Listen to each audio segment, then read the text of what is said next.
Mari patuhi suara Roh Kudus di dalam hati kita. Haleluya, Victorious Kids. Sebagai anak-anak Tuhan, Roh Kudus ada berdiam di dalam kita. 1 Korintus 3 ayat 16 berkata, "Tidak tahukah kamu bahwa kamu adalah bait Allah dan bahwa Roh Allah diam di dalam kamu?"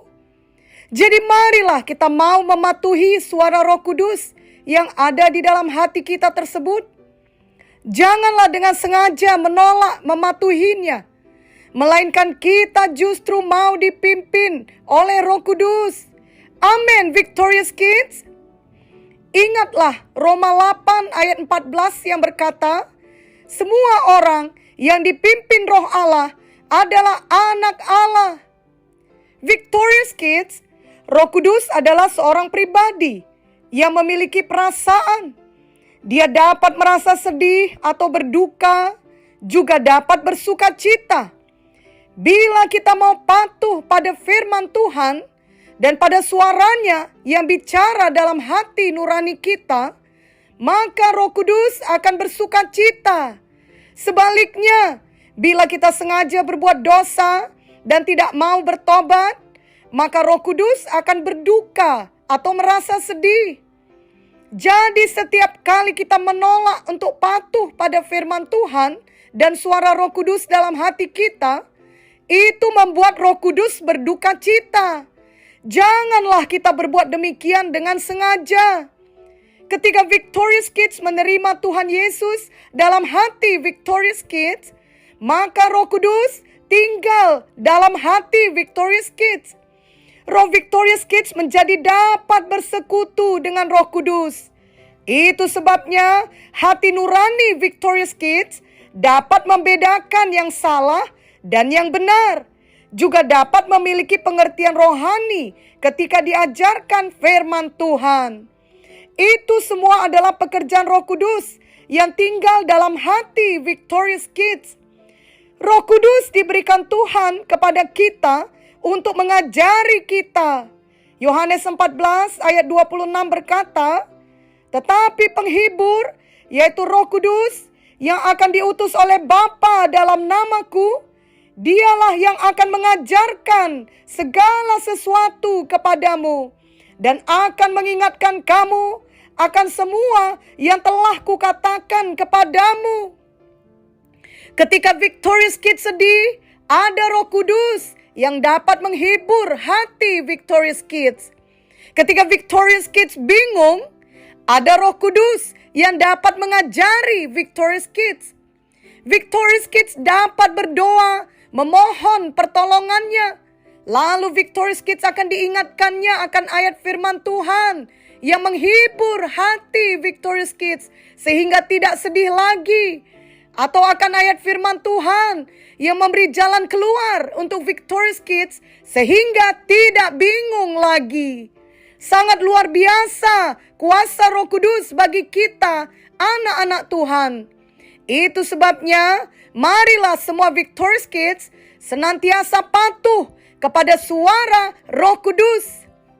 Namun kita akan mendukakan Roh Kudus bila kita dengan sengaja menolak firman Tuhan, menolak suaranya yang berbicara di hati nurani kita. Misalnya, di meja orang tua ada terletak uang Rp50.000.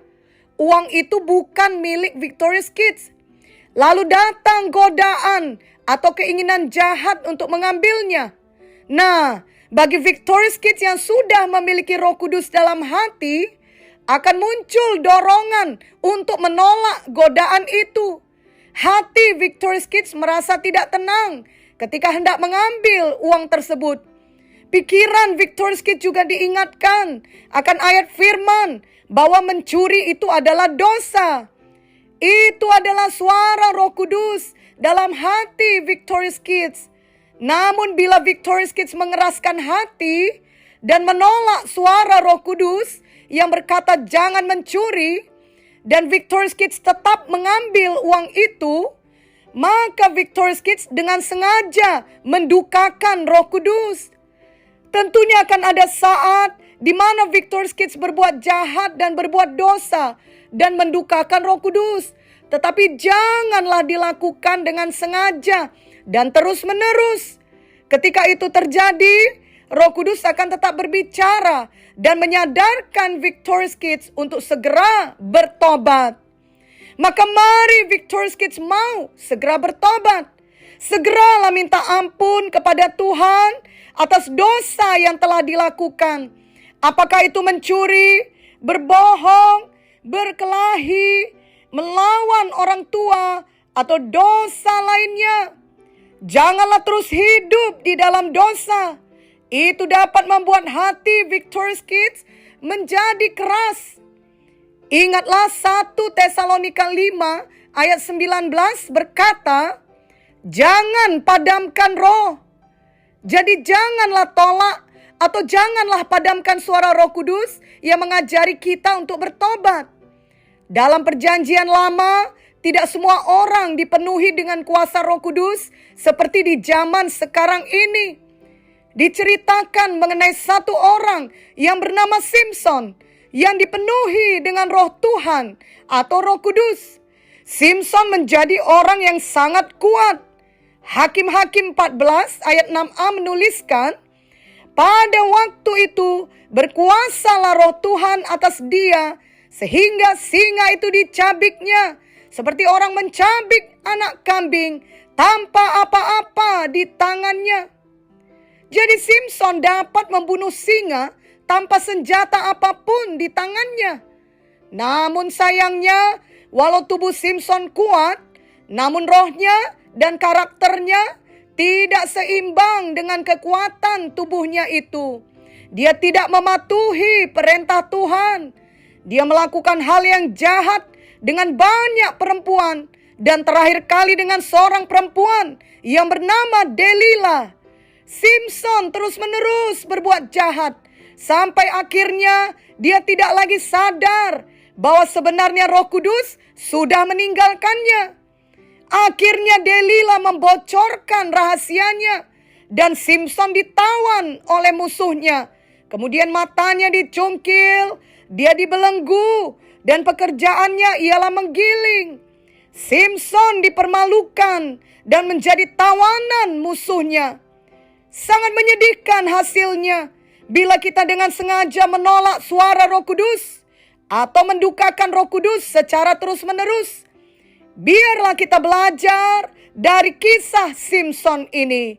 Jangan terus-menerus sengaja berbuat dosa atau berbuat jahat yang melawan firman Tuhan. Lalu lama-kelamaan kita menjadi sangat terbiasa hidup dalam dosa, sehingga akhirnya kita tidak sadar lagi bahwa sebenarnya Roh Kudus sudah undur dari kita. Itulah yang terjadi pada Simpson. Janganlah kita demikian.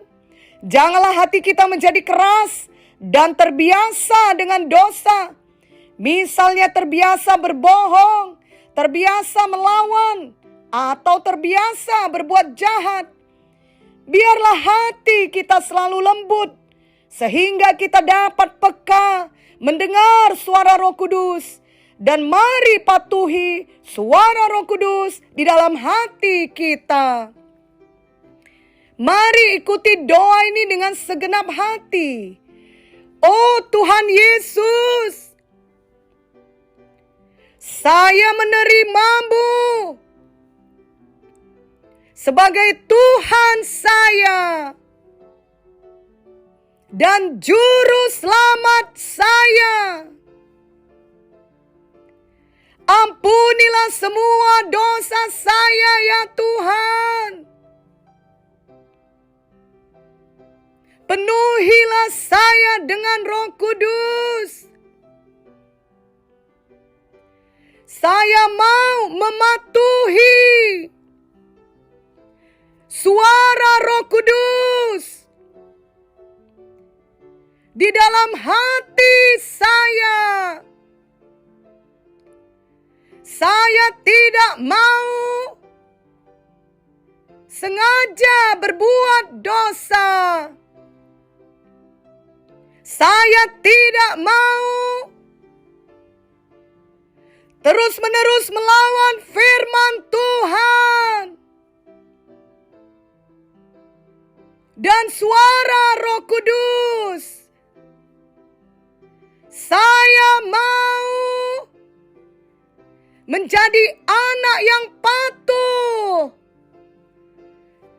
kepada firman dan kepada suara Roh Kudus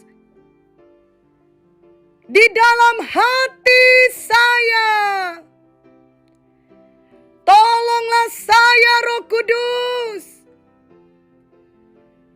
setiap hari saya mau menyenangkan hati-Mu. Di dalam nama Yesus, saya